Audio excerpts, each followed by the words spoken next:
warahmatullahi wabarakatuh. Waalaikumsalam warahmatullahi wabarakatuh. Sallallahu ala Muhammad. Merdeka. Merdeka. Bismillah, bismillahi masyaallah, la haula wala quwata illa billahil aliyyil azim.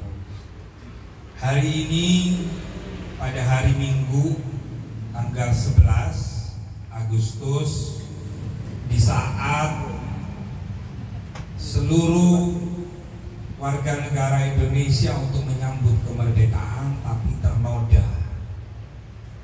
ternodanya pada tanggal 10 Agustus malam di Cikarang, di wilayah Polres Cikarang, Rengas Dengklok Kerawang. Ada insiden yang sangat menusuk kalbu kita sebagai manusia yang punya nurani. Sudah ada logonya NU, Nahdlatul Ulama, sebagai ormas terbesar di tanah air, dan juga ada baju sahabat Banser. Bukan malah dilerer, malah dipukuli, dihajar habis sampai benjut nggak karuan. Di mobilnya Kiai Rois Suriah MWCNU Cikarang Utara itu ada logonya Pak, logo NU. Itu malah dihancurkan gitu. Lah, yang nyerang ini apakah orang Indonesia tapi mentalnya mental komunis? Kita tidak tahu. Tetapi tanda-tanda bahwa orang yang nyerang kiai, nyerang ulama, nyerang sahabat Banser, ini propagandanya, pokal gawinya cara-cara komunis. Nah, maka dari itu kami dari Aliansi Pecinta Ulama Nusantara, kemudian ada Yai Yusuf, beliau Dewan Penasehat di Jamaah Wali Songo Indonesia, Jamaah Wali Songo Nusantara. Kemudian beliau ketua umumnya Yai Munawir. Nah, di sebelah kanan saya ini ketua BKN DKI beserta teman-teman mahasiswa.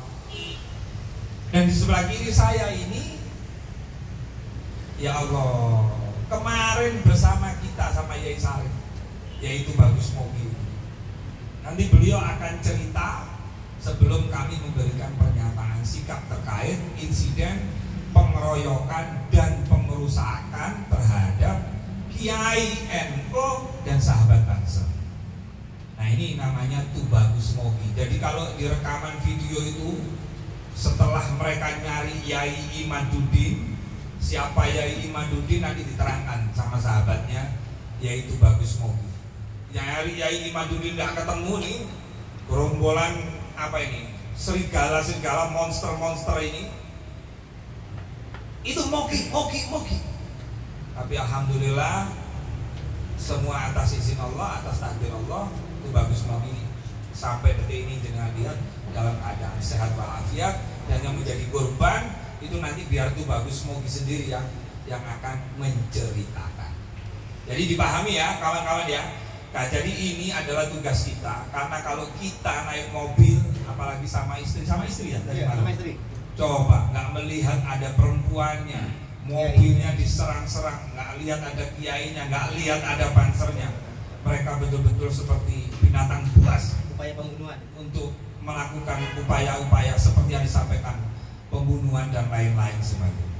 Nah, maka dari itu, untuk lebih singkatnya, sebelum pernyataan sikap kami sampaikan, terlebih dahulu yaitu Bagus Mogi untuk menyampaikan kronologis apa yang terjadi sebenarnya.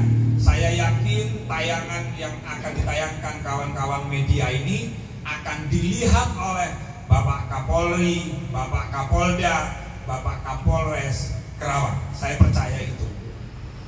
Untuk itu saya persilakan kepada yaitu Bagus Mogi, gimana ceritanya tadi malam yang begitu menakutkan sekali itu.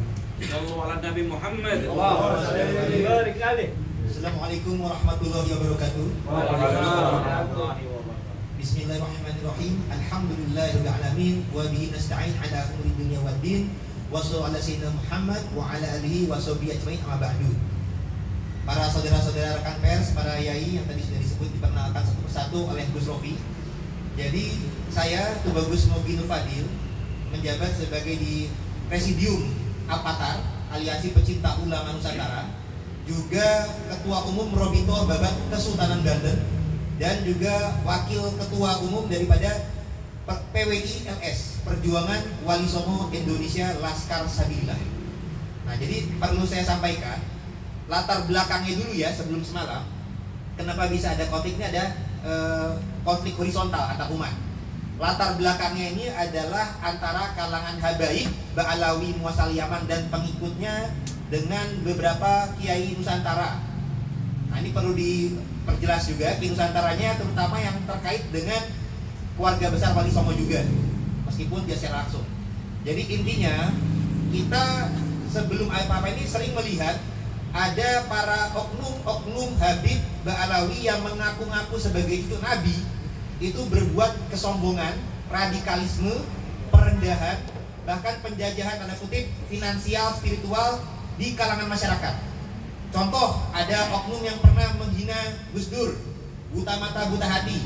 Ada yang menghina berguru kepada satu Habib bodoh lebih utama daripada berguru kepada 70 kiai yang alim, dan perendahan-perendahan yang lain di mana mereka merasa sebagai cucu Nabi ini ahli surga, tidak akan masuk neraka. Dan banyak kesalahan-kesalahan lain yang bahkan sudah kami laporkan ke MUI karena sudah kami temukan di antara kesalahan para oknum Habib baik secara personal maupun umum itu sudah masuk 5 kriteria sesat MUI dari 10 kriteria sesat MUI. Nah, kesesatan para habaib Ba'alawi Muasal Yaman ini kemudian diteliti oleh beberapa kiai tentang kajian nasabnya, karena dicurigai kok Nabi Muhammad ini kan mengajarkannya rahmatan lil alamin, ramah, lemah lembut, sopan, toleransi, berakhlak mulia.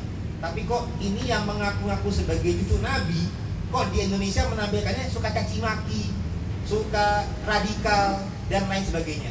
Maka ketika diteliti melalui kajian pustaka, ilmu nasab, ilmu sejarah, bahkan ilmu genetik, sudah bekerjasama juga dengan anggota BRIN, Badan Riset dan Inovasi Nasional. Bahkan di bulan Agustus tahun lalu sudah diseminarkan di UIN Syarif Hidayatullah, yang kemudian tanpa memaksakan ya, tapi secara kajian ilmiah itu bagi para peneliti, terutama Kiai Imaduddin Usman Al-Bantani yang menuliskan sebuah tesis bahwasanya nasab atau silsilah para Habib Ba'alawi Muasal Yaman tidak tersambung kepada Nabi Muhammad Sallallahu Alaihi Wasallam sebagaimana klaim pengakuan mereka, sehingga tentunya ini menjadi suatu hal yang bagi mereka membuat kepanasan. Nah, tapi kami terbuka, ini sifatnya ilmiah.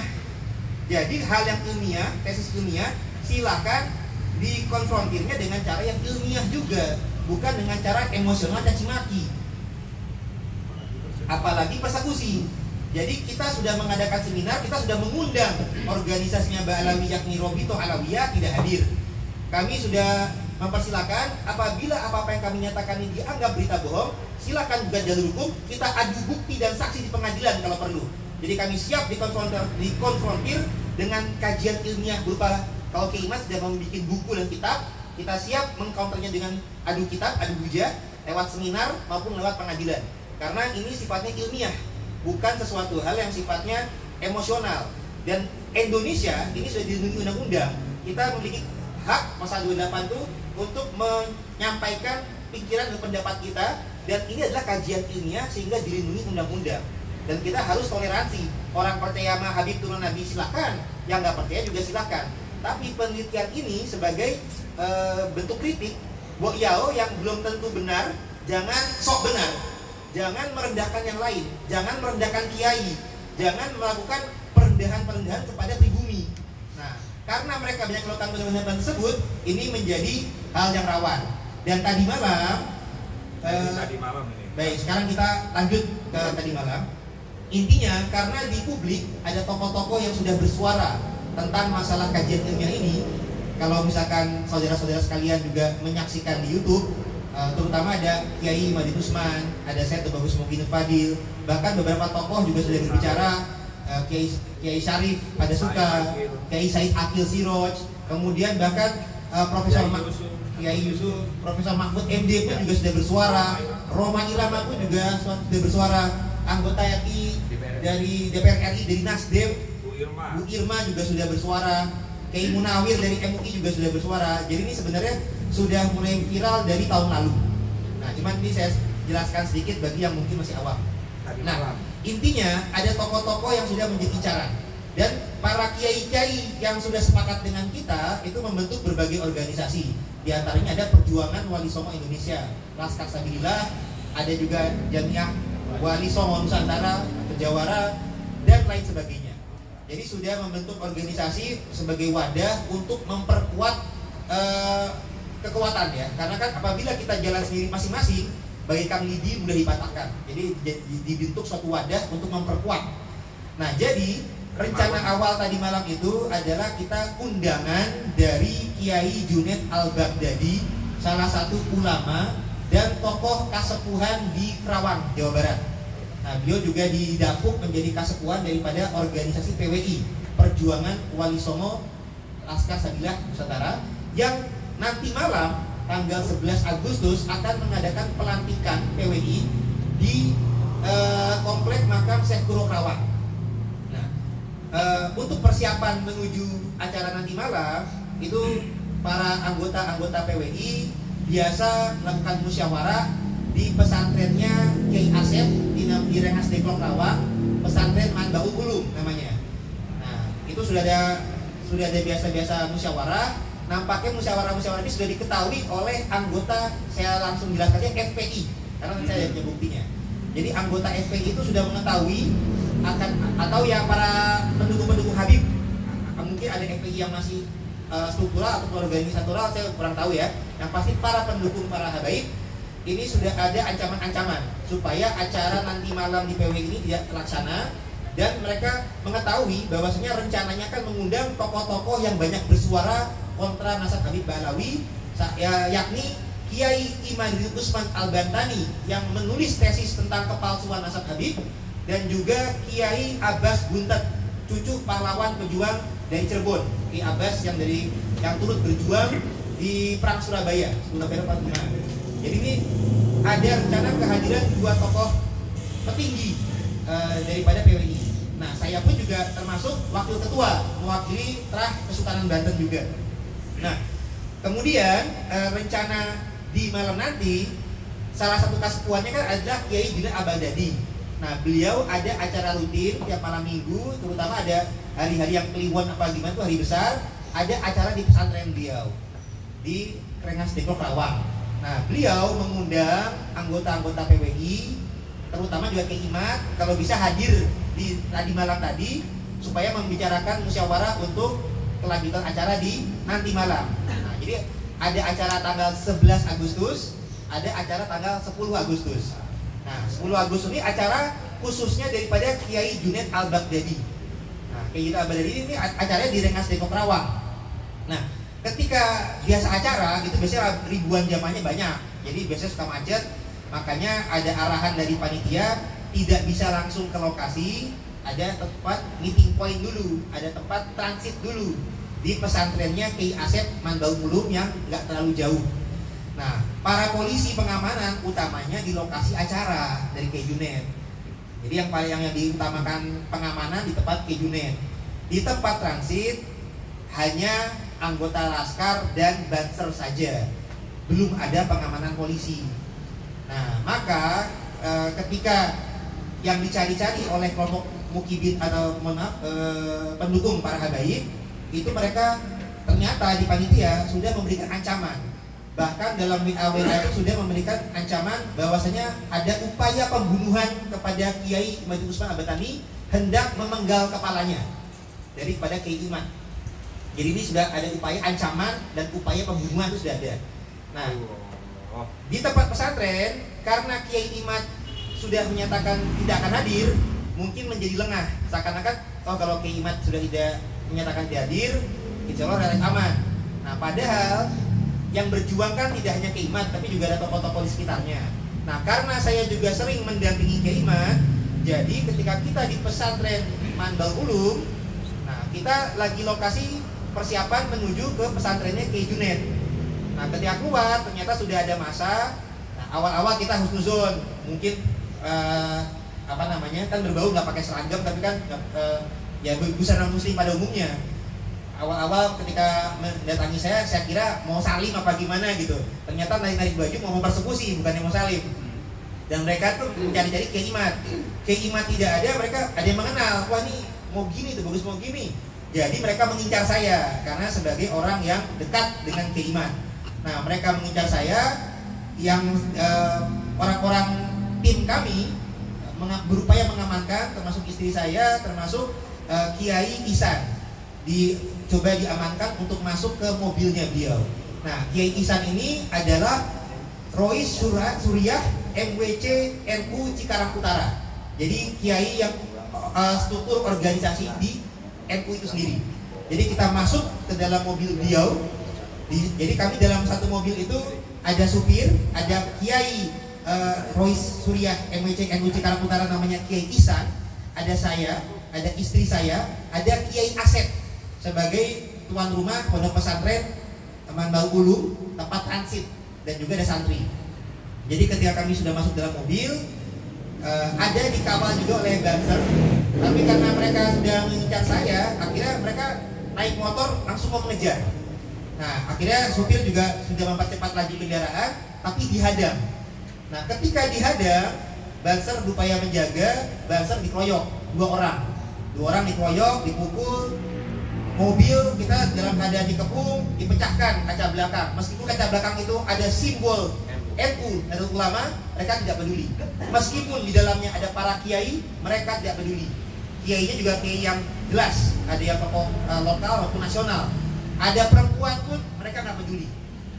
Ada jelas-jelas yang mendampingi berjaket banser, orang banser resmi, yang mana NU dan bansernya adalah orang-orang yang berjasa membesarkan para habaib. Ini mereka tidak peduli, mereka malah merendahkan dan mereka malah menzalimi atau mencederai.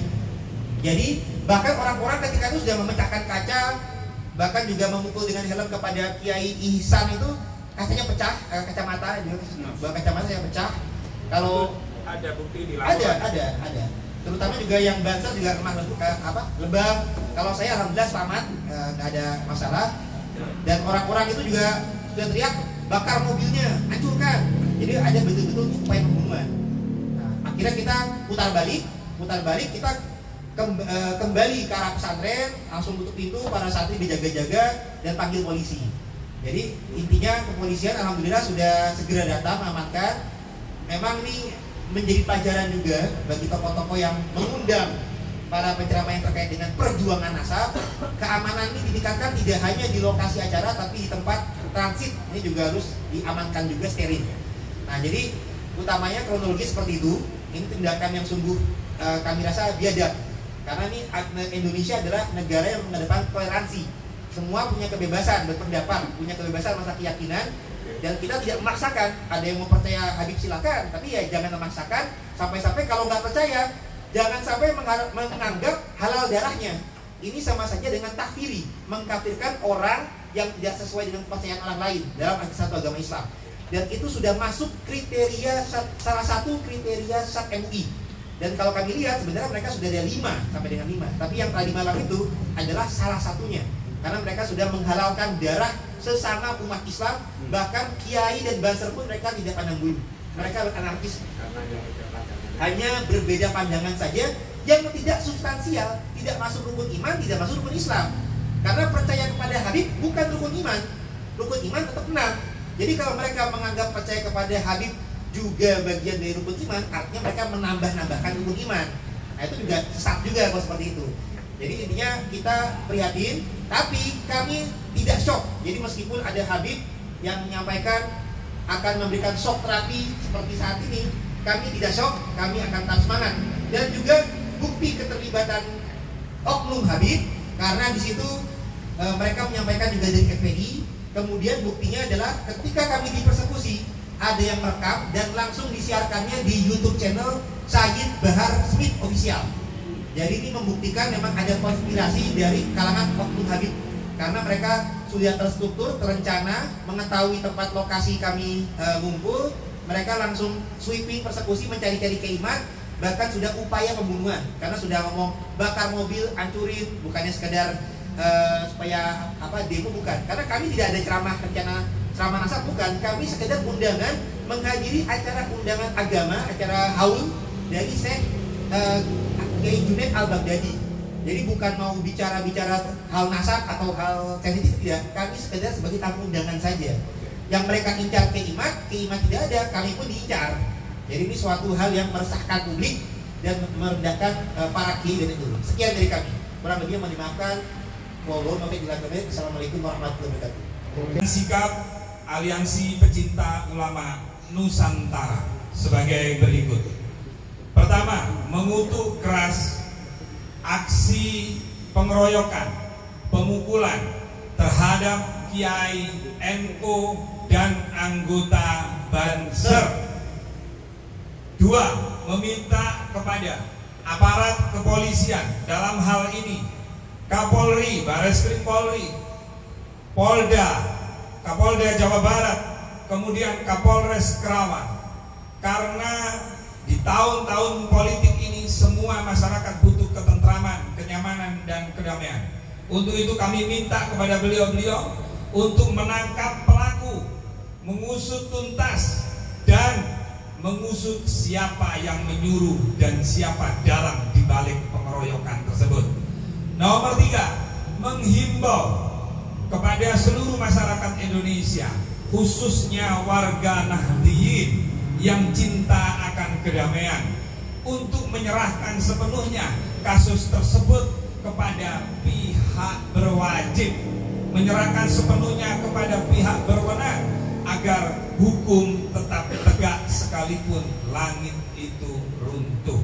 Demikian pernyataan sikap ini dibuat. Kami dari Barisan Kesatria Nusantara, dari Jamaah Wali Songo Nusantara Jawara, kemudian dari PWI Perjuangan Wali Songo Indonesia, dan kemudian dari BKN DKI Jakarta, dan juga dari Robito Babat Kesultanan Banten.